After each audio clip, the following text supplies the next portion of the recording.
દ્વારકાધીશ મહાદેવ હર બધાને ભાઈ સ્વાગત છે તમારા બધાનો આપણા નવા વ્લોગ વિડીયોમાં. અને ભાઈ અત્યારે હું એક એવી જગ્યાએ આવ્યો હોઉં કે જ્યાં ત્રણ નદીઓ ભેગી થાય, એટલે કે ત્રિવેણી સંગમ. ત્રણ નદીઓનો અહીં સંગમ ભેગો થાય છે. એ જગ્યા ઇન્દ્રેશ્વર મહાદેવ મંદિર, એ ભાણવડથી ભાઈ હાવ નજીક આ જગ્યા આવી છે. અહીંયા મહાદેવનું મંદિર આવ્યું છે અને ભાઈ અહીં ત્રણ નદીઓ ભેગી થાય છે, એટલે આ જગ્યાનું નામ છે ત્રિવેણી સંગમ પડ્યું છે. અને મહાદેવનું મંદિર અહીં ભાઈ મોટું છે, તો પહેલાં દર્શન કરતા આવીએ, પછી અહીંની હિસ્ટ્રી શું છે એ તમને કહું.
ત્રણ નદીઓનો સંગમ અહીં ભેગો થાય છે, એટલે કે ત્રિવેણી સંગમ છે. એકદમ નદીના કાંઠે જ આ જગ્યા છે ઇન્દ્રેશ્વર મહાદેવનું મંદિર.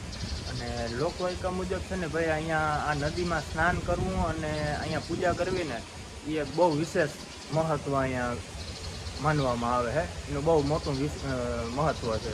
બીજું કે આ જગ્યા છે એ એકદમ નદીના કાંઠે આવી છે, એટલે અહીંનું વાતાવરણ અને અહીંની જે આ સુંદરતા છે ને, એ એક આખી અદ્ભુત જ છે.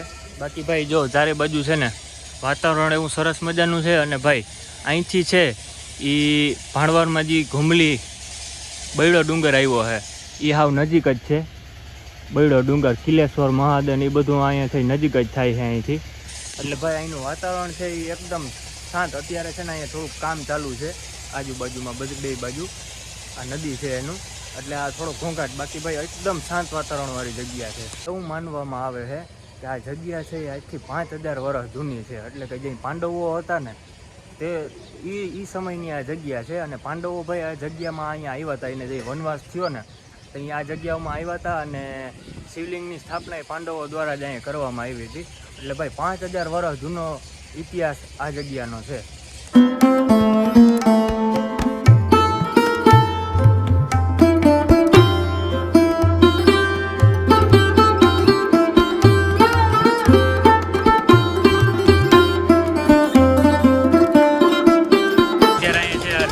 ચારે બાજુ બે બાજુનો ભાગ છે, પુલનું ને એવું બધું કામ ચાલુ છે ને, એટલે અહીં વાતાવરણ એકદમ છે ને અટાણે થોડુંક શાંત વાતાવરણ નથી, કેમ કે ભાઈ મશીન ને બધા હાલતા હોય, એટલે કામ ચાલુ છે હજી અહીંયા.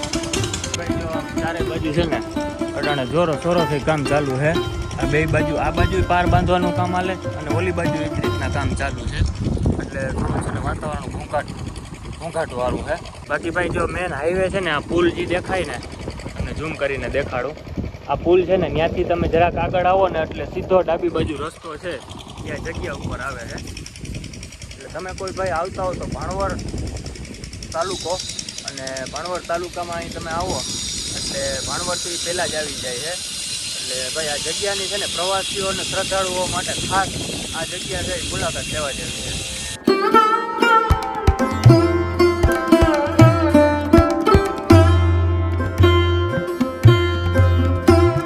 વાતાવરણ જો એકદમ શાંત. અને ભાઈ જગ્યા કેવી છે ને, તમને કેવી લઈ ગઈ ને એકવાર કમેન્ટ કરીને કહેજો. જો આ રીતના કંઈક ભાઈ નદી છે, અને રસ્તાની આ બાજુ મંદિરે આવવામાં ભાઈ આ રીતના પુલ આવે છે, ત્યાંથી આમ અવાય. બાકી ભાઈ જો અહીંથી બૈડો ડુંગર ને એ બધું દેખાય છે.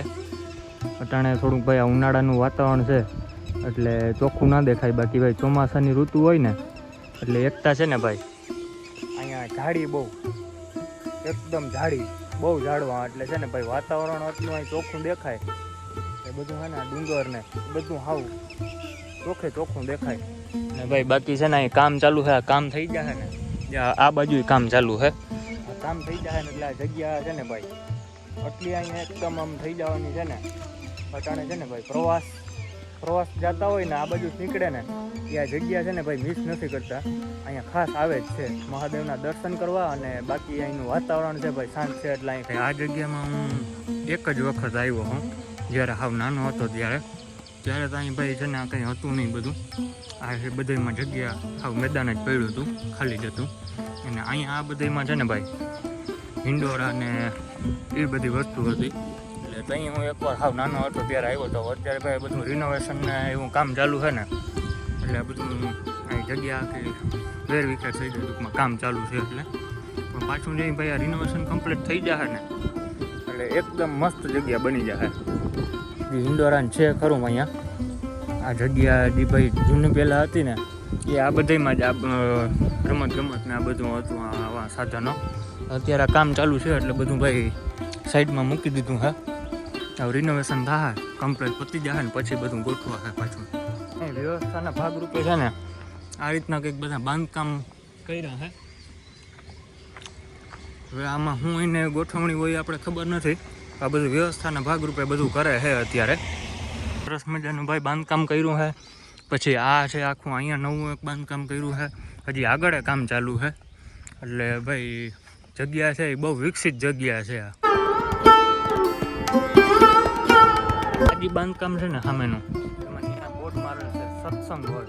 એટલે બધી ભાઈ ખાસ વ્યવસ્થાના ભાગરૂપે છે ને ભાઈ જે વસ્તુ અહીંયા આ પ્રાચીન જગ્યા છે તો અહીંયા જે ભાઈ સત્સંગ થતા હોય, હવન કરતા હોય બધા, જે પૂજા પાઠ હોય તો એને એ વ્યવસ્થા કરી છે કે કંઈ અગવડ ના પડે.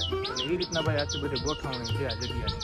તો ભાઈ આવી કંઈક છે આ જગ્યા ત્રિવેણી સંગમ, ત્યાં ઇન્દ્રેશ્વર મહાદેવનું મંદિર છે. તો ભાઈ આ વિડીયોને બસ આપણે અહીં પૂરો કરવો છે. મળીએ પાછા એક નવા બ્લોગ વિડીયોની સાથે. તો બધાને જય દ્વારકાધીશ ને મહાદેવ હર.